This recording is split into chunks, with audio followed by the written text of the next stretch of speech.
આજે આપણે એક ખૂબ સરસ ટોપિક પર વાત કરવાના છીએ, જે છે મહિલાઓમાં મૂડ સ્વિંગ્સ કેમ થાય છે. એટલે કે જે આખા મહિના દરમિયાન મહિલાઓમાં અલગ અલગ મૂડ બદલાતા રહે છે, તેને પાછળનું કારણ શું શું છે, અને આ મૂડ કયા દિવસોમાં કેવા હોય, અને એને કંટ્રોલમાં રાખવા માટે બી આપણે થોડી ઘણી વાત કરીશું. સૌથી પહેલાં તો તમારે એ જાણવું જોઈએ કે મૂડ સ્વિંગ્સ મહિલાઓમાં એકદમ સામાન્ય બાબત છે.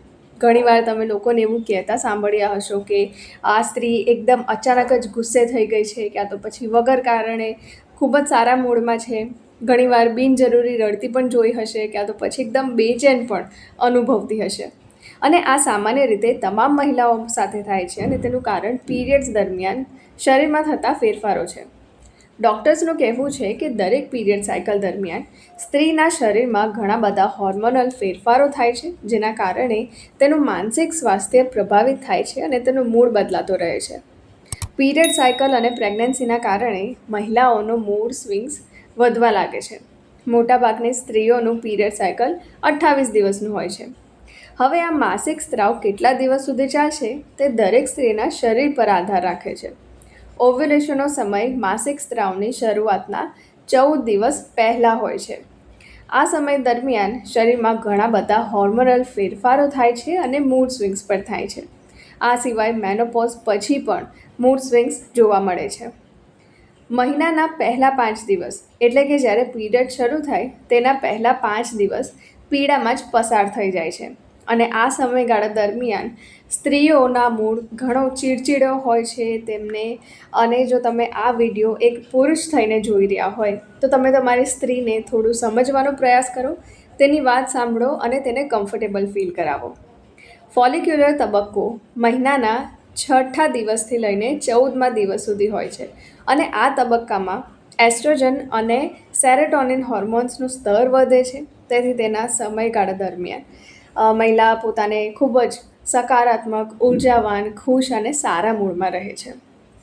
મહિનાના 14મા દિવસે ઓવ્યુલેશન ડે હોય છે, અને આ દિવસે મહિલામાં એસ્ટ્રોજન અને ટેસ્ટોસ્ટેરોન હોર્મોન્સ તેમના ઉચ્ચતર સ્તરે હોય છે. આ સમયગાળા દરમિયાન મહિલા કંઈ પણ કરવા માટે તૈયાર થઈ જાય છે, એટલે કે તે પોતાને એટલું વધારે કોન્ફિડન્સમાં ફીલ કરે છે કે તે કોઈ પણ કામ કરી શકે છે, અને તે કોઈ પણ પ્રોબ્લેમનો સોલ્યુશન ખુદ જ કરી શકે છે.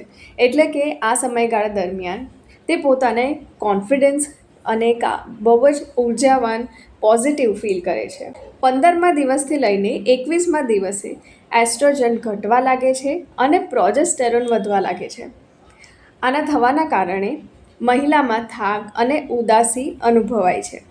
આ સમયગાળા દરમિયાન તેમનું એનર્જી લેવલ પણ ઘટી જાય છે, પરંતુ હજી સુધી પણ મૂડ સ્વિંગ એટલું ખરાબ નથી થયું. 22મા દિવસથી લઈને 28 દિવસ વચ્ચેનો જે સમયગાળો હોય છે તે માસિક ધર્મ પહેલાંનો તુફાન હોય છે. આ તબક્કામાં એસ્ટ્રોજન, પ્રોજેસ્ટેરોન અને સેરોટોનિન ઓછું થવા લાગે છે. સ્ત્રીઓ અસ્વસ્થતા અને ગુસ્સો અનુભવે છે, તેના પેટનું ફૂલવાથી પીડાય છે, અને ઉર્જામાં ખૂબ જ ઓછી થઈ જાય છે. તેમના માટે આ મહિનાના સૌથી ખરાબ દિવસો હોય છે, અને આ સમયગાળા દરમિયાન બધા હોર્મોન્સ એકદમ ઓછા થવાના કારણે તે ઘણીવાર બેચેન, ગુસ્સે અને થાકી જાય છે. આ સમયગાળા દરમિયાન ઘણી બધી મહિલાઓમાં ચિંતા પણ જોવા મળે છે. હવે જો તમે આ બધી બાબતોને કંટ્રોલમાં રાખવા માંગતા હોય તો તમારે તમારી કોઈ લાઈફસ્ટાઈલમાં ચેન્જીસ લાવવા પડશે. જેમ કે રાત્રે વહેલા સૂઈ જાઓ અને સવારે વહેલા ઉઠો. શરીર માટે પૂરતી ઊંઘ લેવી જરૂરી છે, ખાસ કરીને વૃદ્ધ મહિલાઓ માટે. ઓફિસ અને ઘરના કામકાજમાં વ્યસ્ત મહિલાઓ ઘણીવાર પોતાના માટે સમય નથી કાઢતી અને કસરત નથી કરતી. વ્યાયામ માટે શરીરને સ્વસ્થ રાખવું એટલું ઇમ્પોર્ટન્ટ છે જેટલું માનસિક માટે પણ. એટલે કે જો તમે એક્સરસાઇઝ કરો છો તો તમારા શરીરને તો ફાયદો મળે જ છે, એનાથી માનસિક સ્વાસ્થ્ય પણ સુધરે છે.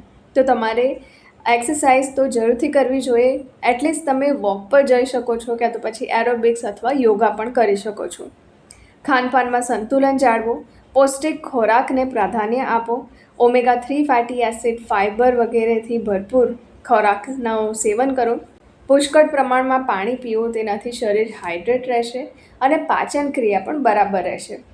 માનસિક સ્વાસ્થ્ય જાળવવા મિત્રો અને પરિવારો સાથે સમય વિતાવો. તમને જે ગમે છે તે કરો, શોખ માટે તમે સમય કાઢો. આ બધી બાબતોનું ધ્યાન રાખીને તમે તમારા પોતાના પર ધ્યાન આપો તો તમારા મૂડ સ્વિંગ્સ થોડા ઘણા તો કંટ્રોલમાં રાખી જ શકશો.